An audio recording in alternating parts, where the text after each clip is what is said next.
Bonjour, nous sommes ici devant la boutique de monsieur Ayouba Papunda. Comme vous pouvez le voir, la boutique a été soigneusement saccagée. La sienne comme celle de son épouse. Comme vous voyez, il a été particulièrement ciblé à cause de son appartenance au MSC, à cause de ses convictions politiques. Vous voyez, ici dans le coin, il n'y a que lui et son épouse qui ont été touchés, comme vous pouvez le voir. Oui, monsieur Ayouba, vous pouvez nous dire maintenant par rapport à ce qui s'est passé?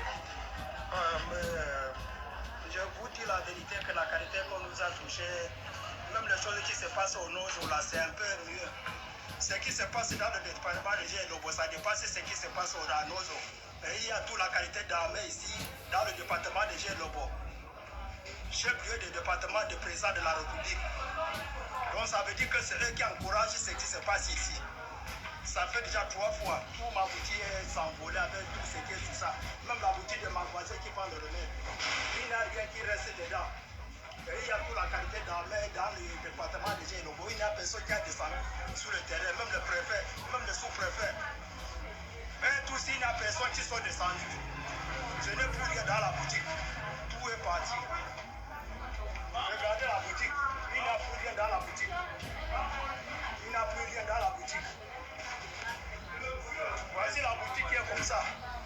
Le diable, on dit que c'est que ça passe à Bamida. Le Bamida sont mauvais. Alors que ce qui se passe dans le département, chef de président de la République, ça dépasse ce qui dépasse à Bamida. Et voici les conséquences. Merci. Merci. Peuple du changement, je vous salue fraternellement. Vous venez d'écouter vous-même les pleurs de ce monsieur dont la boutique, monsieur Yaoba, dont la boutique a été cassée, tout son commerce détruit, tout simplement parce qu'il appartient au MRC. Appartenir au MRC, aujourd'hui au Cameroun, est devenu un crime. Donc, être membre de ce parti, de cette formation politique-là aujourd'hui, est devenu un crime. Soutenir le MRC aujourd'hui est devenu un crime. Être sympathisant de ce parti politique-là est devenu un crime. Il se plaint de ce que sa boutique a été cassée, pillée, et celle de son épouse également. Celle de son épouse également.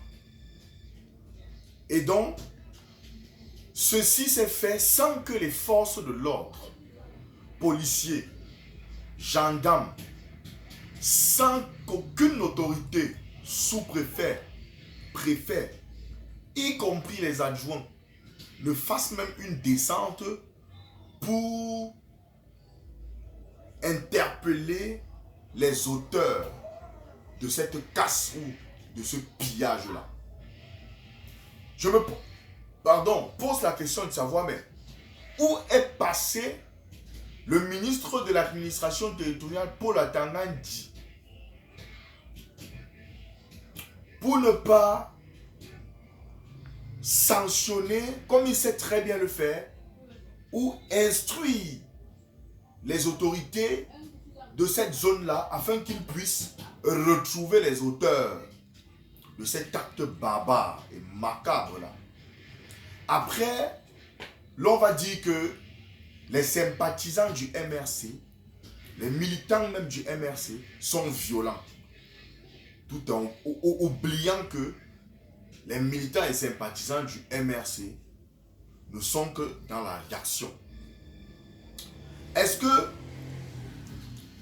un influenceur est sorti pour dénoncer cela? Non. Est-ce que les Steve Fa sont sortis pour dénoncer cela? Non. Et écoutez très bien la vidéo.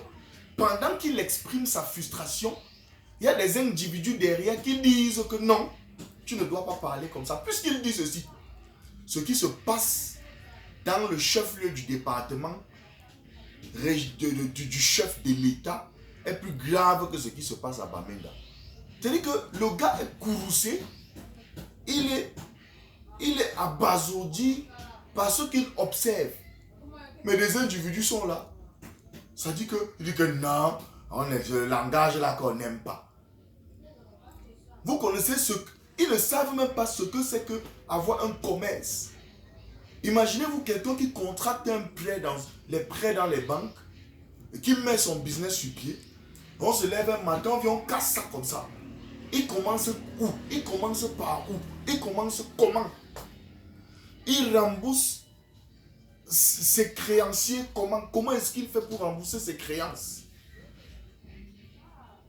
C'est-à-dire que ces individus qui sont derrière, qui ne peuvent pas se mettre à sa place, se mettent à juger ses propos. Non, c'est alors le langage là qui n'est pas bon.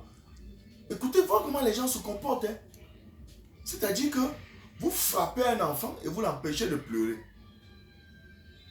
Et ce qui est très mauvais dans ce pays, qui est le nôtre, c'est que les gens ne savent pas se mettre à la place des autres. Il faut savoir se mettre à la place de l'autre. C'est-à-dire que tu as bâti ta boutique, tu as mis sur pied un commerce, et pour avoir même un commerce chargé comme c'est chargé là, il lui a peut-être fallu 2, 3, 4 ans.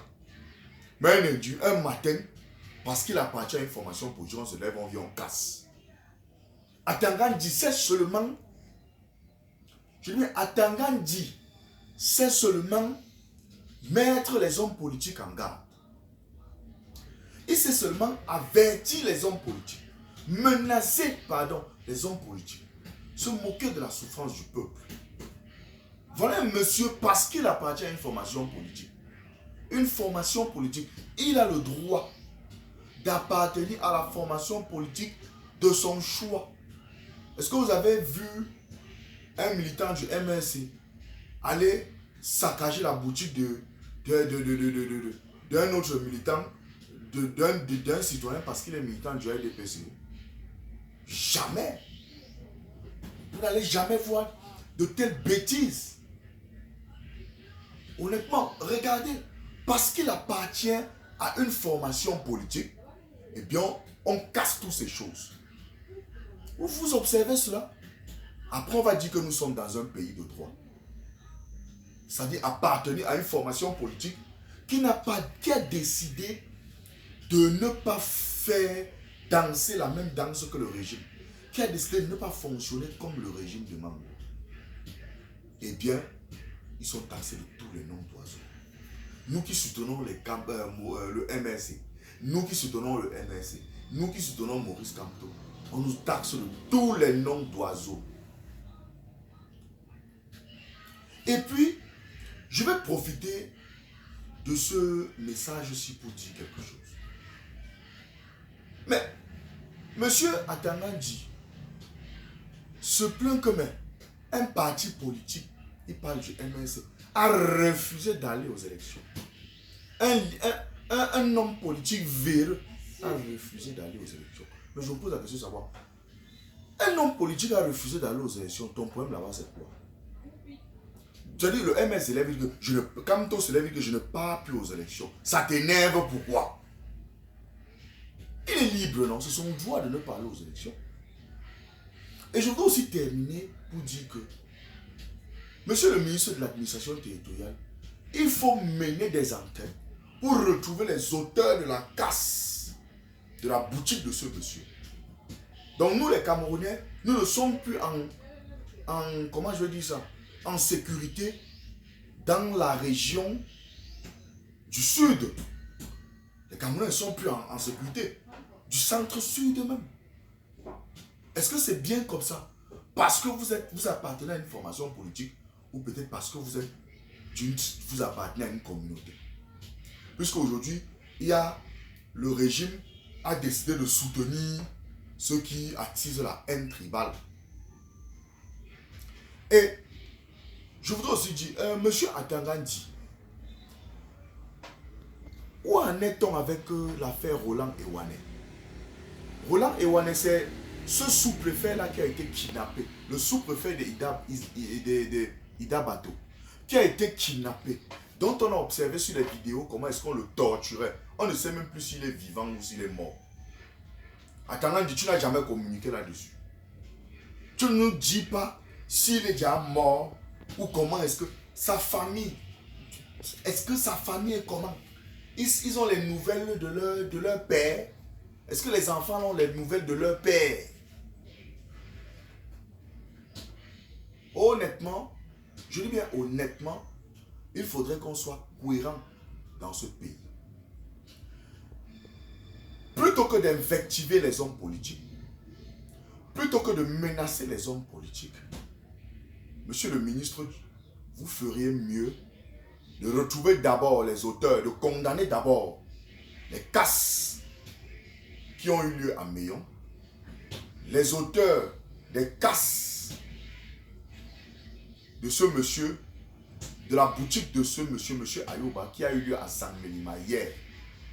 Qu'on retrouve d'abord il faut d'abord condamner ça, que ce n'est pas bien. Parce que nous sommes en République et chaque Camerounais doit être chez lui partout où il se trouve.